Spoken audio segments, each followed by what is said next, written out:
गुढीपाडवा मराठी नवीन वर्षाची सुरुवात.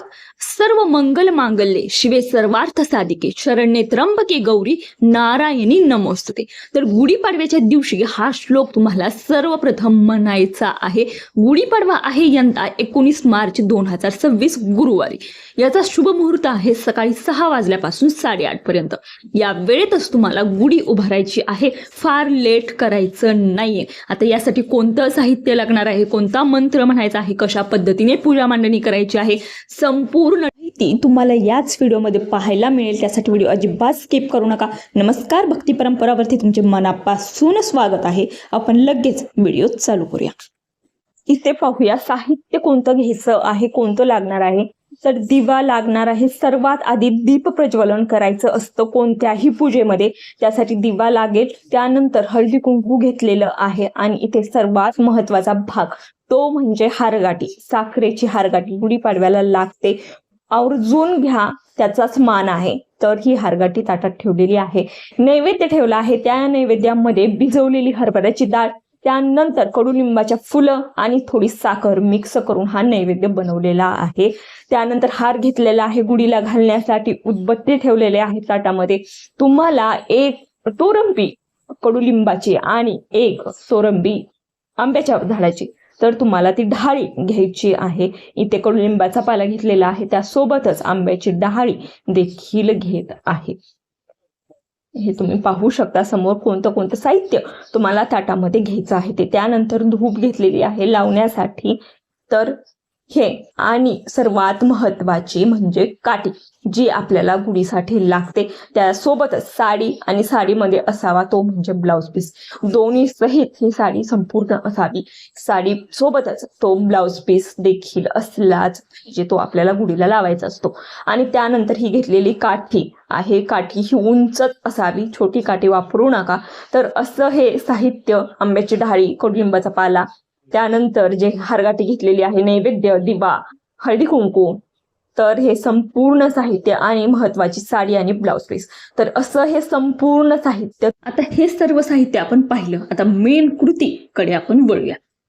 तर इथे जर कोणाला निर्या व्यवस्थित स्थिर ठेवता येत नसतील तर त्यांनी छोटी पिन देखील लावू शकता, त्यात काहीही चुकीचं नाही. पण जर निर्या नीट बसत असतील तर पिन लावण्याची गरज नाही.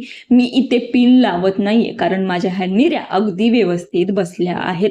त्यामुळे ही पिन मी काढून टाकत आहे, वापरत नाहीये. आता मी धाग्याने बांधत आहे. धागा जास्त आवळून बांधायचा नाहीये. 3 किंवा 5 वेळा गुंडाळून गाठ मारून घ्यायची आहे, कारण हे शुभ अंक मानले जातात. धागा म्हणजे बंधन नाहीये, तर एकत्रित ठेवण्याची शक्ती आहे.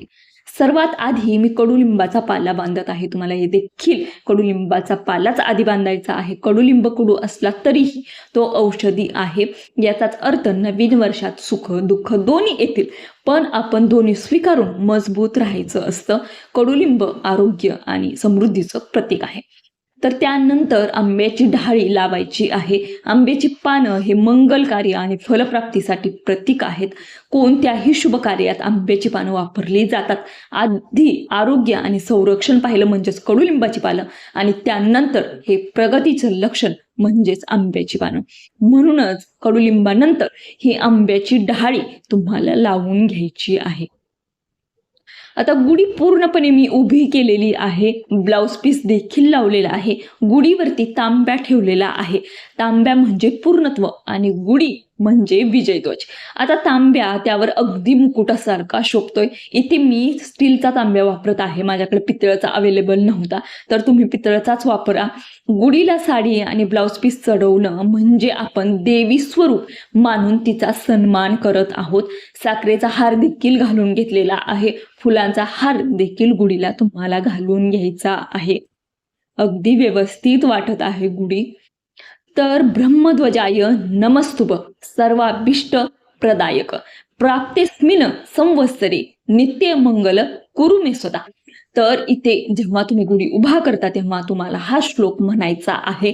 याचा अर्थ काय होतो तर, हे ब्रह्मध्वजा तुला माझा नमस्कार. तू सर्व मनोकामना पूर्ण करणारा आहेस. या नवीन वर्षात माझ्या जीवनात सदैव मंगल आणि कल्याण होऊ दे, असा याचा अर्थ होतो. इथे आता खाली तुम्हाला दिवा लावून घ्यायचा आहे. दिव्याला हळदी कुंकू व्हायचं आहे. शुभं करोति कल्याणम आरोग्यम धनसंपदा शत्रू बुद्धी विनाशाय दीपज्योती नमस्तुते. तर आता गुढीला देखील हळदी कुंकू मी लावत आहे. हळद म्हणजेच मंगल आणि कुंकू म्हणजे सौभाग्य. आपण गुढीला देवी स्वरूप मानून तिचा आदर सत्कार करत आहोत, सन्मान करत आहोत.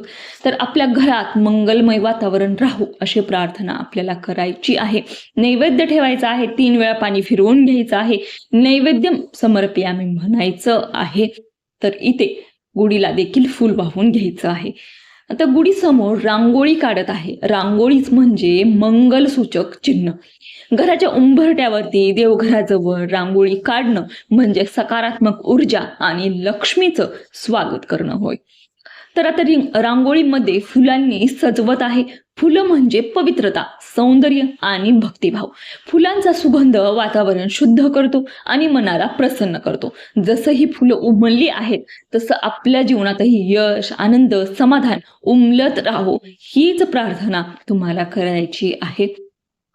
तर पहा, आपली ही संपूर्ण सजलेली गुढी, रंगांनी नटलेली रांगोळी आणि प्रज्वलित केलेला आपण दिवा आणि भक्तिभावाने उभी केलेली ही विजयाची गुढी हे फक्त सजावट नाही हो, ही आहे आपल्या संस्कृतीची ओळख, आपल्या परंपरेचा अभिमान.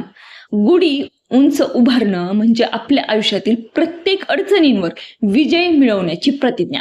जसं ही गुढी आकाशाकडे उंच झेपावत आहे तसंच आपल्या स्वप्नांना उंच भरारी मिळो. घरात सुख, समृद्धी, आरोग्य आणि समाधान नांदो. नवीन वर्ष म्हणजेच नवीन सुरुवात. जुनं दुःख मागे टाकून आशा, उत्साह आणि सकारात्मककडे पुढे जाण्याचा हा दिवस.